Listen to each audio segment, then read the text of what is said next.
जो कारवां अभियान चल रहा है इसके बारे में आप कुछ बताएं। ये कारवां अभियान जो उत्तर प्रदेश में उसकी राजधानी लखनऊ में आज शुरू हुआ है, ये देश के जितने भी मेहनतकश मजदूर हैं उनका जो अंतर्राष्ट्रीय मजदूर संगठन है, जिसको ILO बोलते हैं, जनेवा में जिसका दफ्तर है, उसने ये कन्वेंशन वहाँ पास किया है, जिसमें भारत सरकार जो है वो एक हिस्सेदार है। इसका मतलब ये है कि पार्लियामेंट में इसको रखकर पास कराना चाहिए था कि देश के आम मजदूर को यूनियन बनाने का अधिकार मिलेगा कानूनी तौर पर, और उसके बाद जो वो अपनी मांगों को सामूहिक सौदेबाजी करके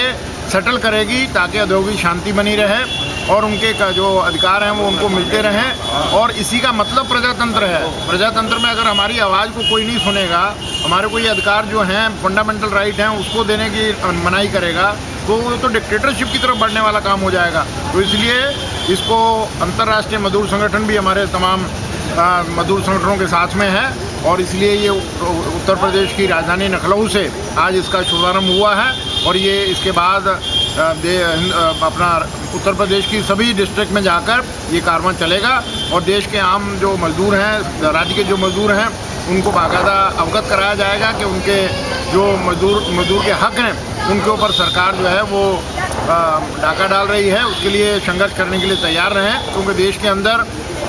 जो अभी नई सरकार बनी है वो पूंजीपतियों के दबाव में, जो इलेक्शन से पहले जो उनके वायदे हैं पूंजीपतियों के साथ, क्योंकि दुनिया का पूंजीपति इकट्ठा हुआ है, वो बहुत जल्दी में हमारे जितने भी संघर्ष कुर्बानियाँ करने के बाद जो मजदूर संगठन बने, मजदूर संगठनों ने अपने हक लिए थे, उन हकों को चेंज कर रहे हैं। वो हमारे को यूनियन बनाने का अधिकार नहीं देना चाहते हैं। वो मालिक की मांग थी कि हमारे को हायर एंड फायर का राइट मिल जाए, जब जी चाहे जिसको रखें नौकरी में, जब जी चाहे उसको नौकरी से निकाल दें, ताकि नौकरी की सुरक्षा खत्म हो जाए। और जहाँ पर वर्कर की नौकरी की सुरक्षा खत्म हो जाएगी वहाँ पर वो कोई यूनियन नहीं बना पाएगा, वहाँ पर कोई अपनी मांग को वो नहीं लड़ पाएगा। तो वो इतने अटैक हो रहे हैं कि फैक्ट्री एक्ट को चेंज कर दिया है, इंडस्ट्रियल डिस्प्यूट एक्ट को चेंज कर दिया है, contract abolition and regulation act को चेंज कर दिया है, और कई 54 अमेंडमेंट भारत सरकार ने डाल दिए हैं उसके ऊपर, वेबसाइट के ऊपर। और वन साइडेड चल रहे हैं, हमारे से कोई वार्ता नहीं कर रहे हैं। त्रिपक्षीय वार्ता के अंदर हम हिस्सेदार हैं, जितने भी देश के मजदूर संगठन हैं, हमारे को सरकार उसमें वार्ता नहीं कर रही है और वन साइडेड मालिकों के दबाव में वो कानूनों को चेंज कर रही है। तो अभी ये सब देश के अंदर जो हमारे मजदूर संगठन पिछले 5 साल से लगातार जाने वाली सरकार के खिलाफ भी, और अभी ये जो नई सरकार जिससे हमारे को उम्मीद थी जो देश के अंदर हमारे हकों का रक्षा करेगी, जो उन्होंने वायदे किए थे, बेरोजगारों को रोजगार देंगे, महंगाई पर कंट्रोल करेंगे और नौकरी की सुरक्षा देंगे, बुढ़ापे का पेंशन देंगे, इलाज के लिए हॉस्पिटल फ्री करेंगे, स्कूल के बच्चों के लिए स्कूल खोलेंगे, परंतु इनके ऊपर ध्यान देने के बजाय वो डे एंड नाइट हमारे श्रम कानूनों को जो हमने कुर्बानी देकर मजदूरों ने हासिल किए हैं उनको पूंजीपतियों के दबाव में चेंज करने के ऊपर लगे हुए हैं। और अभी मजबूरन में हम नहीं चाहते कि देश के अंदर कोई इतना बड़ा हड़ताल हो, परंतु अभी all India railway man federation ने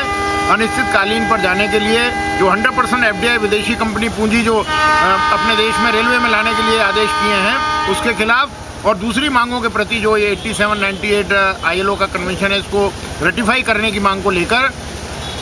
हड़ताल का फैसला कर लिया है। कल दिल्ली में तमाम सरकारी कर्मचारी, जिसमें डिफेंस के भी कर्मचारी यूनियन हैं और सेक्रेटरीट की कर्मचारी यूनियन है सारी, और आपके टेलीकॉम की सारी यूनियन है, पोस्टल की सारी यूनियन है और रेलवे के सारे फेडरेशन शामिल मिलने जा रहे हैं। और दिल्ली में कल हमारी जो हमने अनिश्चितकालीन की हड़ताल का फैसला किया है, कल कोई डेट निश्चित करेंगे और मई के अंदर जो 74 में दुनिया की सबसे बड़ी हड़ताल हमारे देश में हुई थी, उसी मई के अंदर इन हमारी मांगों के प्रति अगर सरकार सोई रही और उन्होंने हमारी बात को नहीं सुना, हमारी जायज़ मांगों को पूरा नहीं किया, तो इस दफ़ा रेलवे अकेली हड़ताल पे नहीं जाएगी। रेलवे के साथ देश का 47 करोड़ वर्कर हड़ताल पर जाएगा। पूरा देश जो है वो बंद कर दिया जाएगा। जी हाँ, तो कल जिंदाबाद जिंदाबाद जिंदाबाद जिंदाबाद